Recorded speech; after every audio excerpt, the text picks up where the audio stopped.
there is the Matopo Mountains, and then to the east of Zimbabwe, there are the great mountains known as the Inyangani, the Weeping Moon Mountains. There, even now, people disappear without trace. Sometimes a person would disappear for several days and reappear a few days later, not knowing where he had been or where she had been. And white people have disappeared there. Black people in their thousands have disappeared there. It was there that I also went missing for 4 days in 1959 in one of the most traumatic experiences of my life. It's a long story, sir. My teacher, Elizabeth Moyo, had sent me to get a special herb which grows only on the foothills of those mountains. It was just an ordinary day like any other, just beautiful day like this one outside here. And I love the African wilderness. I'm at home in the bush, especially in the days when I was still in good health. I love the animals. I love their smell, and I love the smell of the vegetation. And I was looking for this herb when all of a sudden a bright blue mist fell all around me. It took me some time to react to this strange thing. It was a hot day, and all of a sudden the temperature around me dropped. It was as if I was on the slope of a very cold mountain, but it was a warm day. And then the next moment, I was in what appeared to be a metal-lined tunnel, a caving tunnel, and I was lying on what looked like a workbench, a very large workbench of some kind. You know, an iron table which an engineer or somebody working with metal would use for welding and cutting metal upon. But this workbench was very brightly polished, and there I was lying there with my trousers missing and only my khaki shirt, when I saw again through what appeared to be like blue mist a number of moving objects, which at first I thought were dolls. And these objects were moving towards me. I noticed with mild surprise that they were very thin, short, human-like creatures with very, very large melon-shaped heads.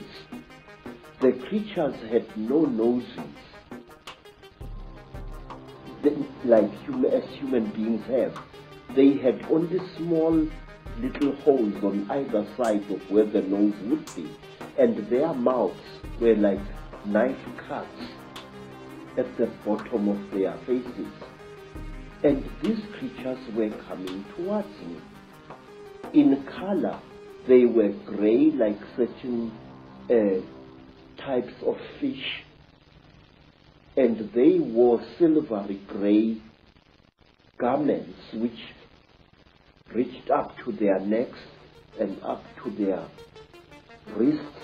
I couldn't see whether they were wearing boots or not at that time. And while I was looking at these creatures, I suddenly was aware that something was above me, standing there, and I looked up straight into the face of one of them, a much taller one than the others. And this creature was wearing a garment like a tight-fitting overall without any buttons or anything, which reached up to its neck, but its wrists were bare.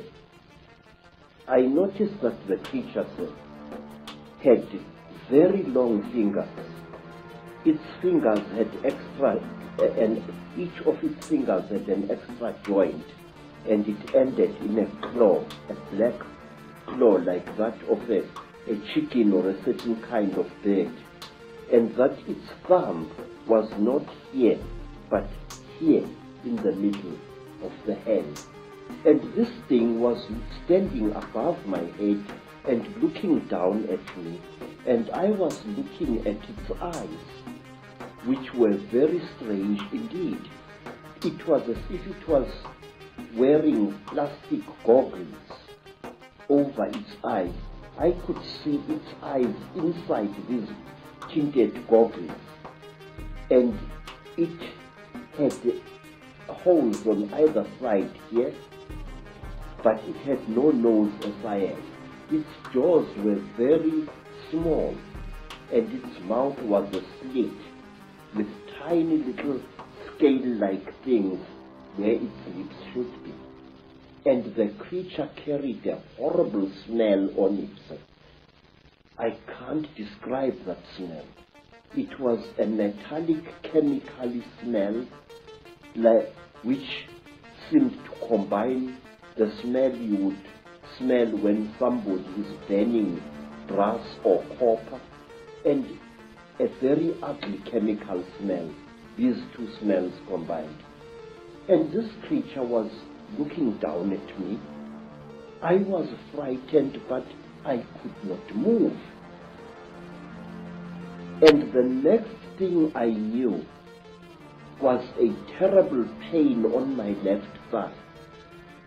It was as if somebody had just stabbed me right to the bone. I screamed and I tried to jump away, but my body was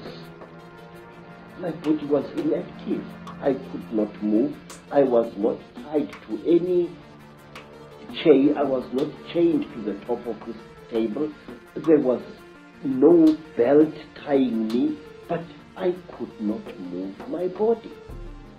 And when I looked down at what was happening, I found that one of the shorter creatures had driven something very painful into my left thigh.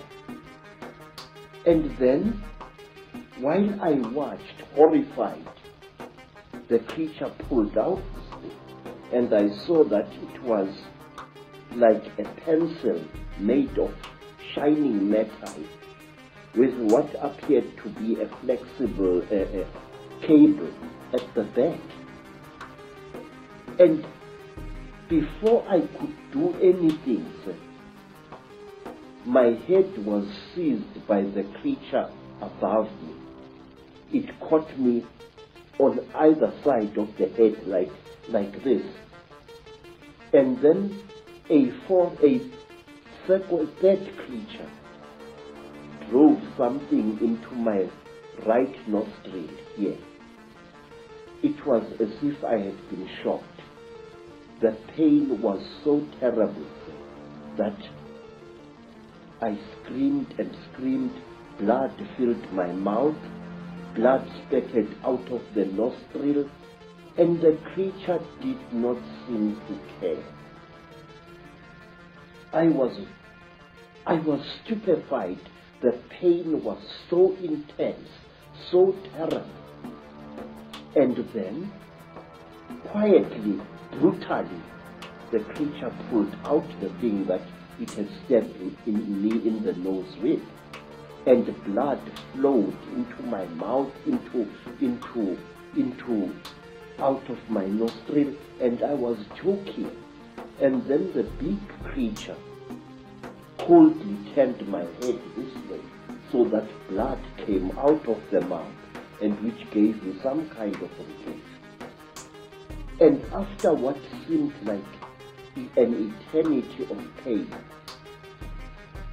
the creature brought something out of somewhere, which looked like an old-fashioned tea strainer in appearance, and it put this thing close to my nose.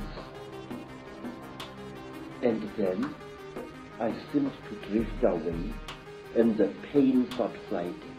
You know, sir, it was torture so intense that even now I can't describe it. And then something else happened.